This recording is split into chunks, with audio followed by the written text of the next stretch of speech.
तमाम अराकीन, बुजुर्गों, नौजवान दोस्तों और तमाम आए हुए कारपोरेटर, साबिक कारपोरेटर, तमाम जिम्मेदारान, बाबू सिंघानिया, मेरे साथी सब बैठे हुए सामने, और इस शहर के एक्स एमएलए आसिफ भाई की अजान होने लगी, इसके लिए मैं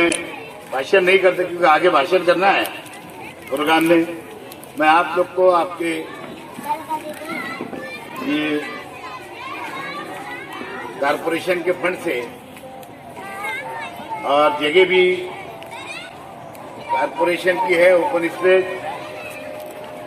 और आप लोगों के आज शादी हॉल की जो आप लोगों की तमन्ना थी, हर इलाके को जरूरत भी थी 68 के लोगों को, अल्लाह करम से आज ये बन के तैयार हुआ और अल्लाह करम से यहाँ पे लोगों को उसकी सुविधा मिलने लगेगी। और हमारे कारपोरेटरों ने और या साबिक कारपोरेटर ने या आसिफ भाई ने जो भी जिम्मेदारी निभाई आप लोगों के लिए, मैं आप लोगों के साथ साथ उनका भी शुक्रिया अदा करूंगा और आप लोगों को मुबारकबाद देता हूं। ये बड़ी अच्छी बात है, सबका एकता बनाए रखे आप लोगों ने, जिम्मेदारी और सबकी जिम्मेदारी निभा रहे हैं। आगे भी इसी तरह की जिम्मेदारी आप लोग निभाते रहेंगे। यही बोल के मैं अपनी बात खत्म करता हूं और आपको मुबारकबाद देते हुए रजा लेता हूं। शुक्रिया। मेरे सामने बैठे हुए सभी हमारे अपने चाउस जमात के, चाउस बिरादरी के सभी हमारे नौजवान साथी, बुजुर्ग हजरात, सबसे पहले मैं मेरी जानिब से, शेख रशीद साहब की जानिब से मालेगांव शहर चाउस जमात के सभी नौजवानों को, बुजुर्गों को, माँ और बहनों को मैं बहुत बहुत मुबारकबाद पेश करता हूं, मुबारकबाद देता हूं कि ये आप लोगों के लिए नहीं बल्कि इस इलाके के लिए बहुत आज खुशी का दिन है कि बरसा बरस से यहां पर मालेगांव शहर के अंदर चाउस बिरादरी रहती है और नया इस्लामपुरा भाग के अंदर ज्यादा तादाद है, ज्यादा घर है और शहर भर के अंदर भी अलग अलग इलाकों के अंदर रहते आप लोग।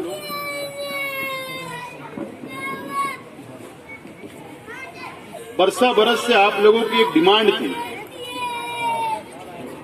बार बार आप लोग शेख रशीद साहब के पास, मेरे पास ये डिमांड करते आए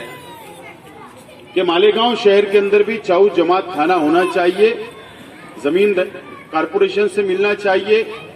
और एक मुकाम चाउस जमात का मालेगांव शहर के अंदर होना चाहिए। मैं नासर भाई, हमारे फैसल भाई, फाद, बाबा या हमारे सभी नौजवान बुजुर्ग हजरात बार बार मुझसे मुलाकात करते रहे, शेख रशीद साहब से मुलाकात करते रहे और ये डिमांड करते रहे कि हम लोगों को एक जमात खाना होना चाहिए। बहरहाल असेंबली इलेक्शन से पहले ही हम लोगों ने बात तय कर लिया था कि ये जगह के ऊपर आप लोगों को जमात खाना बनाकर दिया जाए, लेकिन इलेक्शन का नतीजा आया और उसके बाद आप लोग भी कुछ दिनों के लिए खामोश हो गए और हम लोग भी खामोश हो गए। उसके बाद फिर ये सिलसिला शुरू हुआ और आप लोगों की मेहनत से, जद्दोजहद से, आप लोगों की डिमांड के ऊपर हम लोगों को भी इंटरेस्ट आया। हम लोगों ने भी उसको ये तय किया कि ठीक है, एमएलए हम नहीं है, लेकिन उसके बावजूद भी आप लोगों का जो डिमांड, जो मुतालबा था उसको मंजूर करना चाहिए। तो ये शेख रशीद साहब ने खुसूसी तवज्जो दी और कारपोरेशन से जमीन भी, वॉल कंपाउंड भी और बाकायदा ये जो ग्राउंड के अंदर जो सीमेंट कंक्रीट किया गया वो शेख रशीद साहब और हमारे कारपोरेटर, ये जो इलाके के कारपोरेटर है, चारों ही कारपोरेटर की जद्दोजहद शामिल रही और आज ये दिन, आज हम लोगों के लिए खुशी बड़ा दिन आया। मैं आप लोगों को बहुत बहुत मुबारकबाद देता हूं। बहरहाल हर बिरादरी को हक है कि वो अपना मुकाम बनाए, अपनी यूनिटी कायम करे। अपने बिरादरी के अंदर कौन पासमानदा है, कौन गरीब है, कौन अमीर है, कौन से बच्चे एजुकेशन लेना चाहते हैं और बिरादरी के अंदर कौन से मसाइल है, उसके लिए अगर बिरादरी इकट्ठा होती है, एक जगह होती है और सर जोड़कर बैठती है, तो मैं समझता हूं इसके अंदर कोई बुराई नहीं है। बल्कि आप अपने बिरादरी के अंदर बैठकर अपने बिरादरी के मसाइल हल कर शाउस बिरादरी भी आगे बढ़े, तालीम के अंदर आगे बढ़े और उनके समाजी मसाइल आप लोगों के हल हो। मैं समझता हूं ये बहुत बड़ा कदम है जो आज एक यूनिटी, आज जो एक जगह चौस बिरादरी मालेगांव शहर की हुई। और मुझे उम्मीद है कि आप लोग आइंदा भी जमात को मजबूती के साथ चलाएंगे और आपकी जमात के अलावा चाहे वो कोई भी बिरादरी का हो, मोहल्ले का हो, आस पड़ोस का हो या इस इलाके का हो, आप बिरादरी के साथ साथ में इस इलाके की आवाम के लिए भी आप उनके मसाइल को हल करेंगे। और ये जगह यहाँ पर दे दी गई तो इसका मतलब ये तो नहीं है कि ये सिर्फ यहाँ पर शादी ब्याह होगी या कोई भी प्रोग्राम होंगे तो सिर्फ चाउस बिरादरी करेंगे, ऐसा नहीं है। मैं खास तौर से बात का जिक्र करना चाहता हूं क्योंकि हमारे इतराफ के अंदर जो बस्ती है, जो सर्वे नंबर 68 है, बॉम्बे कॉलोनी है, इस इलाके के अंदर आयशा नगर है, बिस्मिल्लाह नगर है, ये इलाके की आवाम के लिए, अगर यहाँ की आवाम के लिए अगर घर किसी की शादी निकल जाए, यहाँ के रहने वालों के वहाँ कोई शादी निकल जाए, कोई फंक्शन हो जाए, कोई प्रोग्राम है या दीनी प्रोग्राम है, तालीमी प्रोग्राम है, तो अगर आपके पास मोहल्ले वाले आते हैं तो आप लोग अपनी तारीख के हिसाब से अगर उस दिन बुक नहीं है तो उन लोगों को भी बुकिंग दे, ताकि उससे कुछ ना कुछ रीजनेबल फीस आप लोग। ये मेंटेनेंस कैसा होगा, ये अच्छा कैसे रहेगा, यहाँ साफ सफाई कैसे रहेगी यहाँ पर। और आप लोग आज पतरे का हॉल आपने तामीर कर लिया, लेकिन ये कैसे पक्का बन जाए, यहाँ पर आप और अच्छे प्रोग्राम कैसे दे सके, अच्छे इसको और डेवलप कैसे कर सके, उसके लिए आप लोगों को रुपया पैसा लगेगा।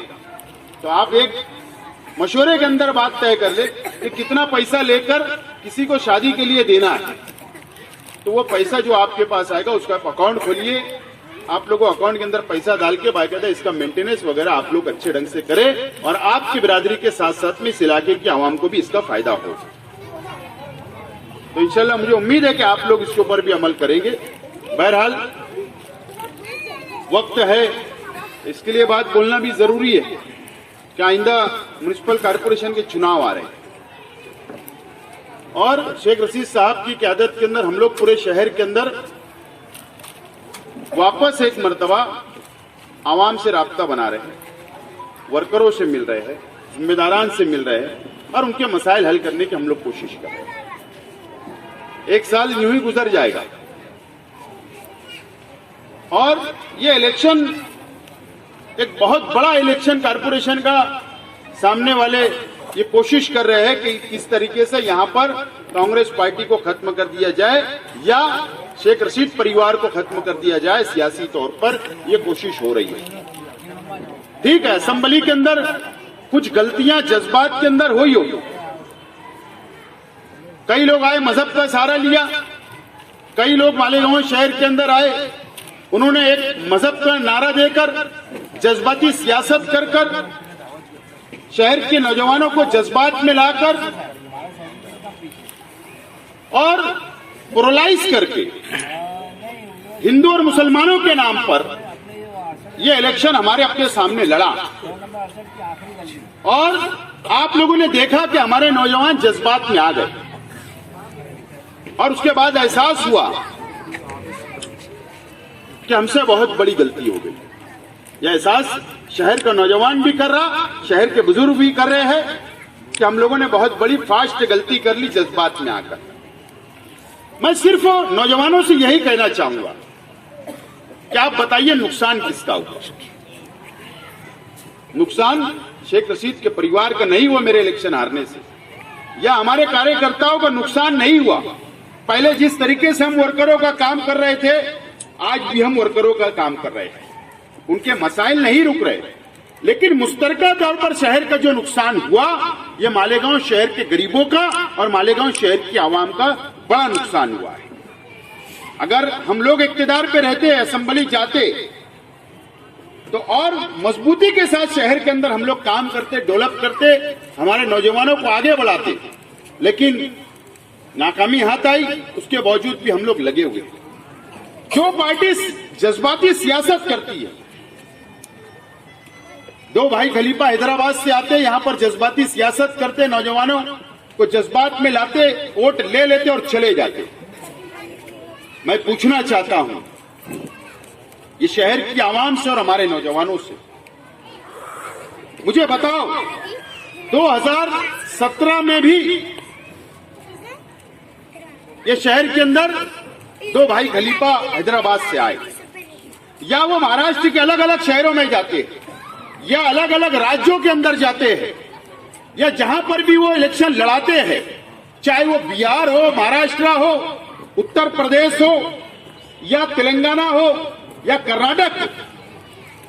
वहां पर जाकर सिर्फ वो एक रिटाया भाषण वो रट लिया गया है, टेप रिकॉर्डेड तय कर दी गई है, भर ली गई है, और वो रिकॉर्ड वो हर जगह वही बजाते हैं। और वो आरएसएस के, बीजेपी के खिलाफ तो हम भी बोलते हैं, लेकिन वो ज्यादा शिद्दत से बोलने पर, क्योंकि उन लोगों को उसका फायदा मिलता है और वो लोग सुपारी लिए कि मुसलमानों की वोट का डिवाइडेशन हो जाए और भारतीय जनता पार्टी को फायदा मिल जाए। लेकिन इनके पास प्रोग्राम क्या है? क्या उन्होंने कभी ये वादा किया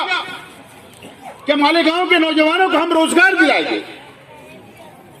क्या हमारी मां बहनों को घर बैठे रोजगार दिलाएंगे? क्या हमारे नौजवानों के लिए कॉलेज डालेंगे, मेडिकल कॉलेज डालेंगे, एजुकेशन अदारे डालेंगे, हाई स्कूल या कॉलेज का कहीं उनका प्रोग्राम है क्या? क्या उनका ये प्रोग्राम उन्होंने मुसलमानों के सामने रखा क्या कि मुसलमानों को रिजर्वेशन मिलेगा? क्या उन्होंने कोई बड़ा हॉस्पिटल बनाने का ऐलान किया क्या बनाकर बताया क्या पूरे महाराष्ट्र के अंदर?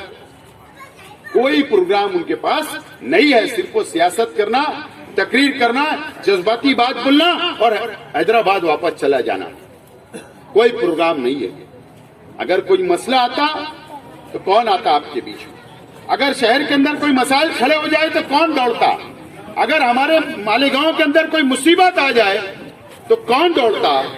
ये सब सारी बातों को आपको सामने रखते हुए और हमारे मुखालिफ लोग जितने हैं उनकी आने वाले दिनों के अंदर जो प्रोग्राम है, जो वो लोग हमारे को जो इलेक्शन वो लड़ना चाहते हैं महाज बनाकर,